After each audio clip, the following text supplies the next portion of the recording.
Battalion 1 dispatch. Battalion 51 dispatch. Dispatch Battalion 52. I'm at 57th and Field.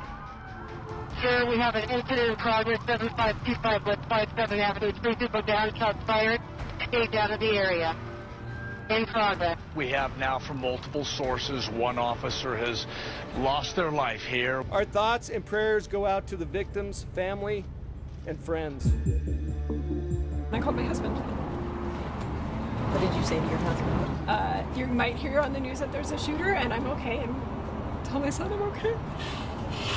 It's just crazy. It just happened in Boulder, and now it's just right here. We lost one in Boulder, and now here. It's the saddest thing, and it's like, please stop the madness. Our breaking coverage continues here at 8 on Local 3. A procession made its way through the metro today for an Arvada police officer killed in the line of duty. Another person was also killed in that shooting in Old Town Arvada. A suspect is also dead. Good evening and thank you for joining us. I'm Jessica Porter. Denver 7's Shannon Ogden is anchoring live from Old Town Arvada. Shannon, such a tragic day for a tight-knit community. Another horrible day. Good evening, Jessica. Good evening, everybody. Once again, in the Denver metro, a gunman has shattered the sense of security and peace, and this time in Old Town Arvada, a charming community in the center of Arvada, where 3 people were killed, including an Arvada police officer and a civilian.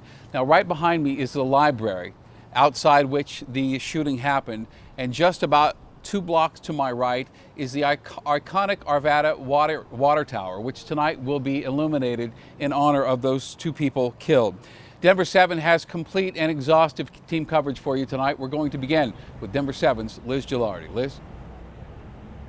Well, and Shannon, crime scene tape is still up throughout Old Town Arvada. A veteran Arvada police officer lost his life today, and we are still waiting to find out who he is. Police are also still asking people to stay out of this area as they continue their investigation. But we wanted to show you what it looked like earlier today, shortly after we arrived at the scene. The deputy police chief for Arvada told us this afternoon that 3 people died in that shooting, including that officer, a suspect, and a Samaritan.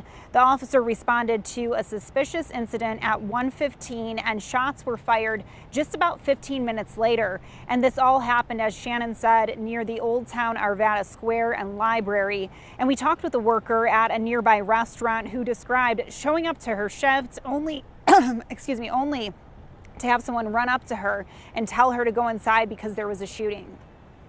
I don't even know if I can comprehend all of it. And it, like, when I was walking by and everybody was in panic, like it just feels unsafe and it's scary. And she, again, had to just run inside to that restaurant where she was working. Obviously, no one expected something like this afternoon in such a quiet community. And again, tonight, that crime scene tape is still up, and police say they will be in this area throughout the rest of the evening. Shannon? I know, Liz, thank you. How many times have you and I said, once again, it happened in a quiet place where no one expected it. So sad. Thank you, Liz Gilardi, tonight. Earlier this afternoon, not long after it was confirmed that an officer lost his life and a civilian died, we talked with the mayor of this beautiful town, Mark Williams, who told us over the phone he just cannot believe it happened in his town. We had a fallen officer ceremony here about a month ago, and as a mayor, you hope to hell that you never have to deal with a day where an officer passes away while you're in office or otherwise. It's, we know our officers well. We haven't released the identity of the officer yet. We know that, the officers, particularly the ones who work in the Old Town area, are on the street cops who befriend people and who work with people. But each and every day, all of our officers go out not knowing what's going to be ahead of them and what they're going to confront. But their willingness to do that and to protect us is what makes them so special, and that we really, really do need to respect and honor them. So that's the message I want to send forth is, let's respect our officers and realize that what they're doing is to be there to protect us, and they put their lives on the line each and every day.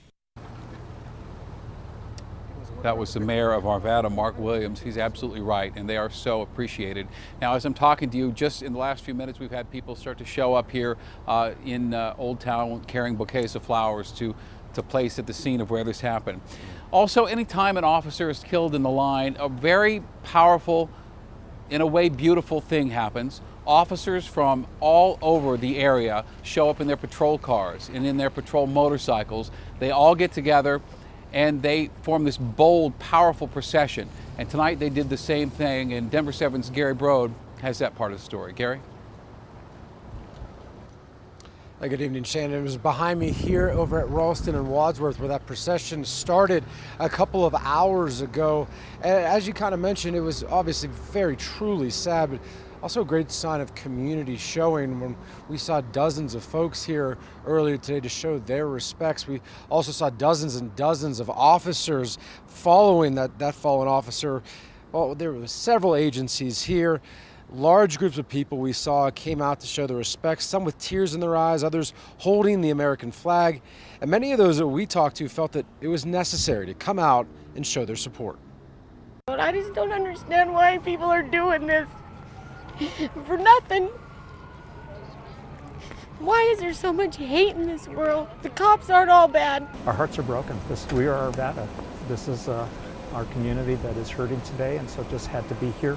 This was a human being whose life was lost today, someone who has served our community, and just had to be here to honor that person. Shannon, we mentioned the multiple agencies. We saw Denver, we saw Boulder, Wheat Ridge, and even behind me right now, Lakewood Police over here stepping up to help out, as certainly this whole community and the department going through a very difficult time.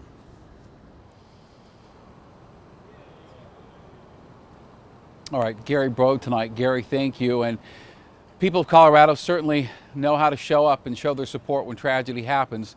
Jessica, unfortunately, we've had way too many opportunities for the good people of Colorado to step up and show how much these people mean to them. Back to you. Thank you, Shannon. So many lives impacted by today's tragedy. And as Shannon mentioned, Arvada is a small, close community. This is something that impacts everyone. Denver7's Addie Guajardo has been speaking to community members all day long. Addie, you spoke to a witness who saw the shooting take place. Jessica, I did. He seemed very shaken but well composed. You know, I've talked to countless people out here, residents, people who live here, people who work here today. And one theme I keep hearing time and time again, this is the kind of community that helps each other out. The kind where a business owner can pick up their phone, call police officers, and those officers will show up to help when that's needed. Usually on a Monday night like tonight, people are out having a bite, strolling through Old Town Arvada. Today it's desolate. There's not many people out. Only a few businesses open right now. Most of them have closed their doors. This entire section, part of this Old Town Arvada, right now covered in crime tape and officers gathering evidence tonight. People I spoke with were shaken when they heard those gunshots go off. I spoke to one business owner who ran inside to her business, locked the doors, and called her husband in tears to let him know that she was okay. I spoke to another woman that showed up here who told me her husband barricaded himself in his chiropractor's office. Everyone out here showing support for one another. And I spoke to Jeremy. Jeremy was outside of one of the Salvation Army stores in the Old Town area plaza, and take a listen to what he witnessed. Saw him on the ground, and the shooter seemed, I don't know, detached. You think about how you might react to situations like this, and you feel completely helpless. I hate that you've got to make phone calls to everybody, because you never know where they're going to be. This is my home state, and I'm just getting disgusted by this happening over and over and over again. Jeremy tells me when he heard those gunshots go off, between 5 and 6 gunshots, he ran back outside because he had been separated from his father, but both of them were able to find each other. He says the one takeaway from something like this is when you hear gunshots go off or anything that sounds like it, just run and get as far as you can from the scene. I spoke to another resident who says this is tragic, and this will definitely change the way she goes about coming to this area. But if anything, she said, Arvada's strong. That was the takeaway from that one interview. I'm going to send it back to you, Jessica, and we'll bring you more tonight at 10. Oh, you could just hear that man's voice trembling. Thank you, Addie. Now, this was the third line of duty death in the history of the Arvada Police Department. Back in 1961, patrolman Robert Begtral drowned. And then in 1979, patrolman Walter Northey was struck and killed by a vehicle. And then today, a veteran male officer who has not yet been identified was shot and killed. Governor Jared Polis reacted to the shooting today. In a statement, he says, quote, "My thoughts are with the family and friends of the officer who was tragically killed in the line of duty while swiftly and bravely responding to protect civilians in the area." He added that his office is closely monitoring the situation. The Boulder Police Department knows all too well what Arvada Police is going through. Officer Eric Talley was killed in the Boulder King Soopers shooting back in March, and that was just 3 months ago. Today, Boulder Police shared this tweet in support of Arvada Police. It reads in part, "Please take care of yourself and those around you as we try to comprehend another tragedy that breaks our hearts."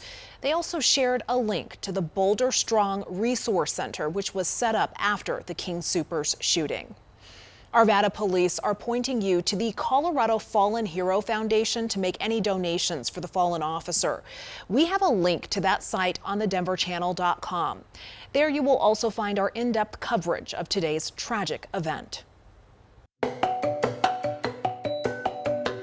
We will lift half of America's children out of poverty. Lofty goals by the White House to help end child poverty, and they hope the new child tax credit will do so. We have a look at what parents need to know before payments start in just weeks. Temperatures were cooler today, but the heat is coming back fast. And coming up later, music venues are trying to rebound, but not all venues are getting the support they need. For so many of the venues and promoters, it's demoralizing. It's frightening because they've exhausted all of the funds that they did have.